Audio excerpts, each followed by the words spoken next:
ಒಂದು ಕಾಡಿನಲ್ಲಿ ಕಪ್ಪು ರೆಕ್ಕೆಗಳಿರುವ ಒಂದು ಕಾಗೆ ಬದುಕುತ್ತಿತ್ತು.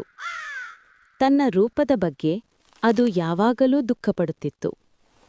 ಒಂದು ದಿನ ಬಣ್ಣ ಬಣ್ಣದ ರೆಕ್ಕೆಗಳೊಂದಿಗೆ ನವಿಲುಗಳು ಸುಂದರವಾಗಿ ನೃತ್ಯ ಮಾಡುತ್ತಿರುವುದನ್ನು ಅದು ನೋಡಿತು.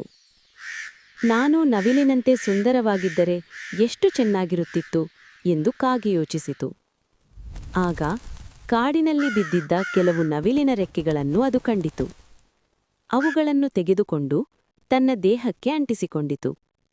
ಹೆಮ್ಮೆಯಿಂದ ನವಿಲುಗಳ ಬಳಿ ಹೋಗಿ, ನೋಡಿ, ನಾನು ನಿಮ್ಮೊಳಗಿನ ಒಬ್ಬನಾಗಿದ್ದೇನೆ ಎಂದು ಹೇಳಿತು.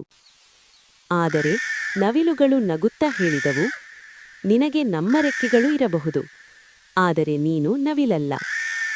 ದುಃಖದಿಂದ ಕಾಗೆ ತನ್ನ ಗುಂಪಿನ ಕಡೆಗೆ ಹಿಂದಿರುಗಿತು.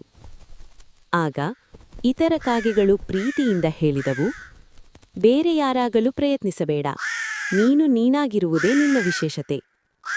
ಆ ಮಾತುಗಳು ಕಾಗೆಯ ಮನಸ್ಸನ್ನು ತಟ್ಟಿದವು. ಆ ದಿನದಿಂದ ತಾನೇ ತಾನು ಆಗಿರುವುದನ್ನು ಒಪ್ಪಿಕೊಂಡು ಅದು ಸಂತೋಷವಾಗಿ ಬದುಕಿತು.